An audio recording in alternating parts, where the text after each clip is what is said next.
हाँ, तो आज हम लोग क्या पढ़ने जा रहे हैं? ब्रुसेलोसिस। ब्रुसेलोसिस नाम से समझो, ओसिस मतलब ब्रुसेला के द्वारा कॉज किए वाला इन्फेक्शन को हम लोग क्या बोल रहे होंगे? ब्रुसेलोसिस। सिंपल। तो अगर इसका हम लोग मैं ब्रीफ ऐसे देना चाहूँ कि ये मतलब होता क्या है, तो सिंपल सी एक कहानी समझो।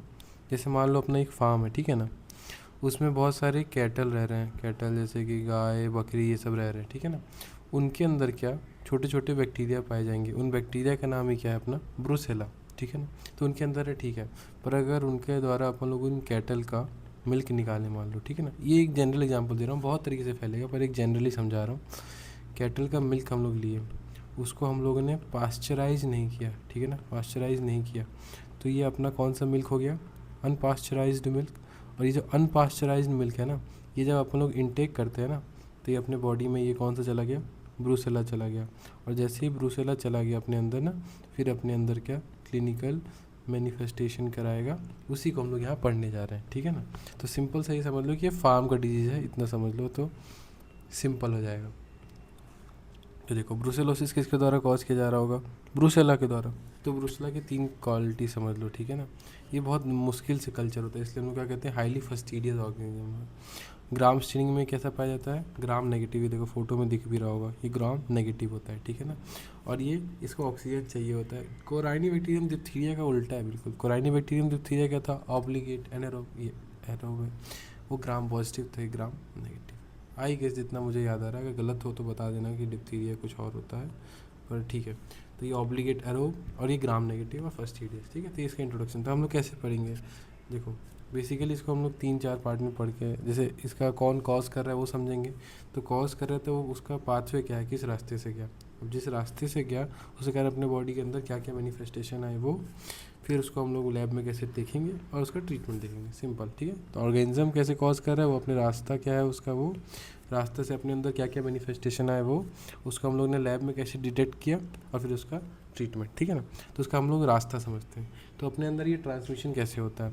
तो ट्रांसमिशन ये देखो 3 तरीके से हो सकता है। एयरबॉर्न ट्रांसमिशन, डायरेक्ट कांटेक्ट और फूडबॉर्न ट्रांसमिशन, ठीक है ना। या तो हवा के थ्रू, जैसे मान लो देखो हम लोग काउ शेड में गए, ठीक है ना, वहाँ स्लॉटर हाउस में, तो वहाँ पे जो उन लोग का जो एरोसॉल निकल रहा है, अगर वो हम लोग क्या कर लिए, इनहेल कर लिए, तो अपने बॉडी में आ जाएगा।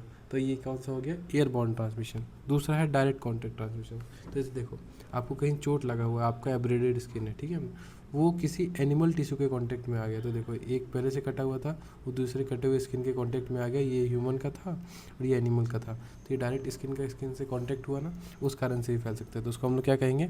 Direct contact transmission. और तीसरा होता है अपना फूड बॉर्न ट्रांसमिशन, जो जिसका मैंने अभी एग्जाम्पल दिया, जैसे कि अनपास्चराइज डेयरी प्रोडक्ट, सिंपल।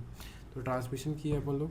अब देखो ट्रांसमिशन हुआ तो अपने अंदर बॉडी में फैला, तो बॉडी में कैसे फैलेगा? तो जहाँ पे इन्फेक्शन हुआ वहाँ से फिर ये ब्लड को पकड़ेगा, क्योंकि ब्लड ही मेन रास्ता है पूरे बॉडी में जाने के लिए, तो ब्लड में घुसेगा। तो ब्लड में घुसने को क्या कहेंगे अपन लोग? बैक्टीरिया।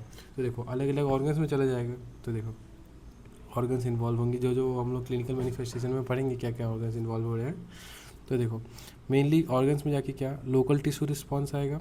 वहाँ 3 पार्ट हो सकता है, या तो अपना टिश्यू वहाँ का रिस्पॉन्स वो कर रहा होगा, अपनी बॉडी अलग से इम्यून रिस्पॉन्स भेज ही रही होगी, या तो वहाँ पे जिंदा रह जाएगा। अगर ये सब अच्छे से काम नहीं किया तो ये जिंदा रह जाएगा, अच्छे से काम किया तो अलग ही बात है, ठीक है ना। तो देखो सिंपल सी बात है, कॉम्प्लिकेट मत करो इस चीज़ को। ब्रूसेलोसिस कौन कॉज कर रहा है? ब्रूसेला। वो ऑब्लिगेट एरोब है, ग्राम नेगेटिव है और हाईली फस्टिडियस है, ठीक है। पैथोजेनेसिस क्या हुआ? पहले अपने अंदर डालो, कैसे डालोगे? या तो एयर से मतलब एरोसोल, या तो डायरेक्ट कॉन्टैक्ट मतलब एब्रेडेड स्किन, या तो फिर अपना फूड बॉर्न जिसमें आ जाता है अनपास्चराइज मिल्क। फिर अपने बॉडी में फैलाओ, बैक्टीरिया कराओ, जैसे ही फैलाए तो अपने ऑर्गन्स तक पहुँचे, तो ऑर्गन्स में या तो अपना इम्यून रिस्पॉन्स एक्टिवेट हो जाएगा या तो फिर वो जिंदा रह जाएगा। तो इम्यून रिस्पॉन्स एक्टिवेट हो जाने को क्या कहेंगे? लोकल टिश्यू रिस्पॉन्स या फिर होस्ट इम्यून रिस्पॉन्स। दोनों का कलर अलग है, ये देखो इसका कलर पर्पल, इसका वाइट पिंक है, इसलिए मैंने अलग अलग बनाया है। जो देखो जो लोकल टिश्यू रिस्पॉन्स है उसमें क्या हो रहा होगा? एक्यूट और क्रोनिक इन्फ्लेमेशन पता है ना। तो एक्यूट इन्फ्लेमेशन में कौन आते हैं? न्यूट्रोफिल्स। तो पहले न्यूट्रोफिलिक इन्फिल्ट्रेशन होगा, उसके बाद फिर क्रोनिक इन्फ्लेमेशन में कौन आता है? मैक्रोफेज। तो मैक्रोफेज का इन्फिल्ट्रेशन, और मैक्रोफेज बहुत सारे अगर बैक्टीरिया के अराउंड जुड़ गए तो उसको हम लोग क्या कहेंगे? ग्रैन्युलोमा। तो क्या बन जाएगा? Granuloma formation, simple. तो ये क्या हो गया, लोकल टिश्यू का रिस्पॉन्स। और अपनी बॉडी इम्यून रिस्पॉन्स क्या है, ये तो इन्फ्लामेशन हो गया।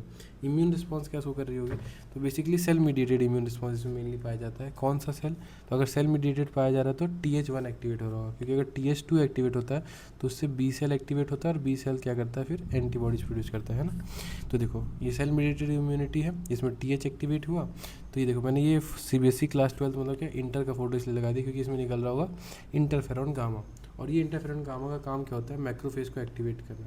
और मैक्रोफेज एक्टिवेट होंगे तो वो खा जाएंगे, फेगोसाइटोसिस कर लेंगे, तो अंदर जो उनके इंटरसेलुलर ऑर्गेनिज्म बसे हुए अभी हम लोग यहाँ पढ़ेंगे तो उसका किलिंग हो जाएगा। तो देखो क्या होता है बेसिकली, सर्वाइव कैसे करता है, अगर मान लो ये अच्छे से काम नहीं कर रहा तो सर्वाइव कैसे करेगा। ये जो बैक्टीरिया है ना, इसके सेल वॉल पे LPS लिपोपोलिसेकेराइड पे A एंटीजन और M एंटीजन, AM होता है ना 11 AM 12 AM, तो A और M एंटीजन होता है, उसकी हेल्प से ये मैक्रोफेज के अंदर घुस जाता है और मैक्रोफेज के अंदर रहने लग जाता है। तो यही है फैकल्टेटिव इंट्रासेलुलर ऑर्गेनिज्म है। तो अगर हम लोग अपना TH1 एक्टिवेट अच्छे से हो गया, अच्छे से इंटरफेरॉन गामा निकल रहा है, तो मैक्रोफेज अच्छे से एक्टिवेट होगा तो इसको किल कर देगा, सिंपल। तो इसका पैथोजेनेसिस क्या हुआ, अपने अंदर हम लोग ने या तो हवा से, या तो डायरेक्ट कॉन्टैक्ट से, या तो फूड से लाया। अपनी बॉडी में फैला ब्लड में क्या बैक्टीरिया हुआ और ऑर्गन्स इन्वॉल्व हुए। तो ऑर्गन्स इन्वॉल्व में या तो लोकल टिश्यू रिस्पॉन्स हो रहा होगा, या तो इम्यून रिस्पॉन्स हो रहा होगा, या तो इंटरसेलुलर वो जिंदा रह जा रहा होगा। जिंदा कैसे रह जा रहा हो रहा, A एंटीजन या M एंटीजन की हेल्प से, तो ऑफ फैकल्टेटिव इंटरसेलुलर ऑर्गेनिज्म कहेंगे, ठीक है। तो देखो ये अपना क्या हो गया इंट्रोडक्शन, फिर अपना क्या हो गया पैथोजेनेसिस। उसके बाद अपन लोग देखते हैं क्या, क्लिनिकल मैनिफेस्टेशन। तो देखो क्लिनिकल मैनिफेस्टेशन में इसमें आ जाता है, जैसे अपन लोग वहाँ पे पेंटार्ड देखे थे, किसके अंदर पेंटार्ड देखे थे, लीशमैनियासिस के अंदर, ठीक है ना। तो लीशमैनियासिस के अंदर पेंटार्ड क्या था, पहला था अपना फीवर, दूसरा अपना था वेट लॉस, तीसरा अपना था हिपैटोस्प्लीनोमेगेली, चौथा और पांचवा कम और ज़्यादा। कम क्या होता था, अपना पेनसाइटोपिनिया, और ज़्यादा क्या होता था, हाइपर गामा ग्लोबुलिनीमिया, सिंपल, ठीक है ना। तो देखो यही इसमें पाया जाता है। इसमें भी ऑलमोस्ट सेम ही है। यहाँ पे फीवर होता है विथ प्रोफ्यूज नाइट स्वेट्स, रात में पसीना आ रहा है, ठीक है ना। तो पहला फीवर है। और हिपैटोस्प्लीनोमेगेली इसमें भी होता है, इसमें भी होता है। तो एक स्पेशल फीचर क्या है, अर्थराइटिस, जॉइंट का इन्फ्लेमेशन पाया जाता है, सिंपल। तो क्लासिकल इसके ट्रायड है, ठीक है ना। तो देखो अब इसका सिस्टमिक और फीवर जो होगा ना, इसका जो अपन लोग फीवर पढ़ रहे हैं, ठीक है ना, उसमें फीवर कैसा था, अब्रप्ट ऑनसेट होता है। किस में, अपन लोग बात करें लीशमैनियासिस की, उसमें अब्रप्ट ऑनसेट होता है। इसमें कैसा फीवर होता है, इस फीवर का नाम होता है मेडिटेरेनियन फीवर। क्यों, क्योंकि देखो इसमें ऐसा होता है कि बार बार आता है। फेब्राइल पीरियड मतलब फीवर हुआ, फिर नॉन फेब्राइल पीरियड हुआ, कोई फीवर नहीं, फिर फेब्राइल पीरियड मतलब फीवर हुआ, ऐसे। तो इसको हम लोग कौन सा फीवर कहते हैं, मेडिटेरेनियन फीवर, सिंपल। ऐसे हो रहा है, नहीं हो रहा है, हो रहा है, नहीं हो रहा है, ऐसे टाइप का, ठीक है। तो ये ट्रायड हो गया, फीवर हो गया। तो कौन कौन से सिस्टम अफेक्ट हो रहे हैं, ऊपर से नीचे तक जाते हैं अपन लोग। पहले CNS देखते हैं, तो CNS में बैक्टीरिया जाएगा, मेनिंजाइटिस करेगा। तो मेनिंजाइटिस के कारण क्या, अलग अलग अपने ये जो न्यूरोट्रांसमीटर्स थे वो कम होंगे तो उसके कारण डिप्रेशन और लेथार्जी पाया जाएगा। हार्ट में देखें तो हार्ट में बैक्टीरिया अगर एंडोकार्डियम के कांटेक्ट में आएगा, क्यों, क्योंकि ब्लड से एंडोकार्डियम में तो कांटेक्ट करेगा, तो एंडोकार्डाइटिस हो जाएगा। जेनाइटो यूरिनरी सिस्टम में जाए अपन लोग, तो आपको पता लगाना है साल्पिंजाइटिस क्या होता है। अच्छा क्वेश्चन ये, साल्पिंजाइटिस क्या होता है। तो जेनाइटो यूरिनरी सिस्टम में प्रोस्टेटाइटिस और साल्पिंजाइटिस कर देता है, ठीक है। जॉइंट्स की बात करें, मस्कुलोस्केलेटल सिस्टम, तो देखो अभी हम लोग पढ़ के हैं ट्राइड में अर्थराइटिस होता है, तो वही सेप्टिक अर्थराइटिस और ऑस्टियोमाइलाइटिस। ऑस्टियोमाइलाइटिस मतलब समझते हैं, ऑस्टियो मतलब बोन, माइलाइटिस मतलब उससे एसोसिएटेड जो मसल है उन दोनों में इन्फ्लामेशन हो जाना, सिंपल। तो वर्टिब्रल बोन के आसपास इन्फ्लामेशन हो जाने को कहते हैं वर्टिब्रल ऑस्टियोमाइलाइटिस, ठीक है। तो बेसिकली क्लिनिकल मैनिफेस्टेशन में अपन लोगों को क्या पार्ट याद करना है, ट्रायड, फीवर और कौन सा सिस्टम इन्वॉल्व हो रहा है। ट्रायड में आ जाता है अपना क्या, फीवर, हिपैटोस्प्लीनोमेगेली और अर्थराइटिस। और फीवर कैसा टाइप का होता है, माल्टा फीवर या मेडिटेरेनियन फीवर, जिसमें क्या होता है फेब्राइल पीरियड्स के बीच में रीएमिटेंट इन फेब्राइल पीरियड आ जाता है, ठीक है। और सिस्टम में कौन कौन सा इन्वॉल्व है, CNS, CVS, urinary system involve है अपना, और अपना मस्कुलोस्केलेटल सिस्टम। CNS में क्या करेगा, मेनिंजाइटिस के कारण लेथार्जी, न्यूरोट्रांसमीटर घट रहे हैं तो लेथार्जी और डिप्रेशन हो रहा है। CVS में क्या हो रहा है, एंडोकार्डाइटिस हो रहा है। जेनाइटो यूरिनरी सिस्टम में क्या हो जा रहा है, प्रोस्टेटाइटिस और साल्पिंजाइटिस। और मस्कुलोस्केलेटल सिस्टम में क्या, अपन लोग ट्रायड के अंदर पढ़ के अर्थराइटिस, तो अर्थराइटिस और ऑस्टियोमाइलाइटिस, सिंपल, ठीक है। तो अपन लोगों ने समझा किसके द्वारा कॉज किया जा रहा है, ब्रुसेला के द्वारा। वो अपने अंदर अलग अलग तरीके से आया, फिर वो ब्लड में गया, और ब्लड में वो अपने अंदर सर्वाइव कैसे कर रहा है, ऑर्गन के अंदर मैक्रोफेज के अंदर घुस के, या तो फिर इन्फ्लामेशन से मर जा रहा है, या तो host immune response interferon gamma निकाल के मार दे रहा है। क्लिनिकल मैनिफेस्टेशन में उसका हम लोगों ने समझ लिया सिंपल, ट्रायड, फीवर और सिस्टम। अब अपन लोग देखते हैं कि लैब में इसको डिटेक्ट कैसे करेंगे। तो सिंपल है, सैंपल कैसे, ब्लड में फैल रहे हैं तो ब्लड सैंपल कलेक्ट करो और ब्लड सैंपल का कल्चर लगाओ। तो देखो ये ऑक्सीजन ऑब्लिगेट एरोब है ना, तो फिर भी लेकिन इसका जो कल्चर होता है ना उसमें हम लोग क्या करते हैं 5 से 10% CO2 का इस्तेमाल करते हैं और अपने बॉडी का टेम्परेचर दे देते हैं। तो अब 2 कल्चर हो सकता है, या तो ऑटोमेटेड या तो कन्वेंशनल। तो ऑटोमेटेड को क्या कहते हैं अपन लोग, बैकटेक अलर्ट बॉटल, ठीक है ना, ये उसी का बॉटल, ये फ़ोटो याद कर लो, उसमें काम आएगा, अपने वाइवा में काम आता है। तो ऑटोमेटेड ब्लड कल्चर का एग्जांपल क्या है, बैक्ड अलर्ट बॉटल, ठीक है ना। जबकि कन्वेंशनल ब्लड कल्चर जो है उसमें जो मीडियम इस्तेमाल किया जाता है ना, ब्लड कल्चर बॉटल तो सेम ही रहेगा, तो उसमें जो मीडियम बदल दिया जाता है। तो ब्रेन हार्ट इन्फ्यूजन मीडिया तो पता होगा, BHI, पर साथ में कौन यूज़ किया जाता है, देखो एक कसाटा करके आइसक्रीम होता है, ठीक है ना, तो उससे याद कर लो कस्टेनेडा बाईफेजिक मीडियम, 2 मीडियम का इस्तेमाल किया जा रहा है ना, इसलिए एक कस्टेनेडा का और एक ब्रेन हार्ट इन्फ्यूजन का, इसलिए हम लोग इसको कहते हैं Castaneda biphasic medium plus BHI brain heart infusion, simple. तो ये क्या हो गया, कन्वेंशनल ब्लड कल्चर, ठीक है। तो अगर मान लो इनमें से किसी में ही पॉजिटिव आ रहा है तो अब क्या करो, अपना जो हल्का सा पॉजिटिव ब्लड कल्चर है ना उसको थोड़ा थोड़ा अलग अलग पार्ट में बांटो, ठीक है, और उसको ब्लड अगार पे ग्रो करो और उसको 37 डिग्री सेल्सियस दो।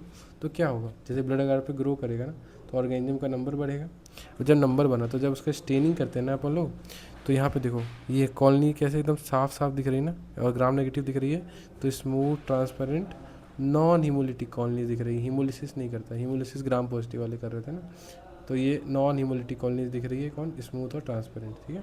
और उसके मोटिलिटी के लिए हम लोग कौन सा टेस्ट यूज़ करते हैं, हैंगिंग डॉग एक्सपेरिमेंट, तो उसमें ये नॉन मोटल पाया गया, ठीक है, सिंपल सी बात है। तो कल्चर के 3 पार्ट है, पहले तो अपन लोग उसको कल्चर किए, फिर उसको अगार पे ग्रो किए और फिर उसका आइडेंटिफिकेशन कर सकते हैं। तो देखो कल्चर वही कन्वेंशनल ऑटोमेटेड हो गया, ब्लड अगार हो गया। अब कल्चर का आइडेंटिफिकेशन या तो ऑटोमेटेड या तो कन्वेंशनल। तो ऑटोमेटेड तो पता है अपने को, माल्टीटॉफ। तो आज का होमवर्क क्या है, माल्टीटॉफ का आपको फुल फॉर्म बताना है, ठीक है ना, और इसका प्रिंसिपल बताना है, सिंपल, कमेंट्स में। और कन्वेंशनल जो है अपना कन्वेंशनल वाला, उसमें बायोकेमिकल टेस्टिंग लगा दो कल्चर के लिए, जैसे कैटेलेज, ऑक्सीडेज, यूरिएज, ये सब सारे पॉजिटिव पाए जाएंगे, सिंपल, ठीक है।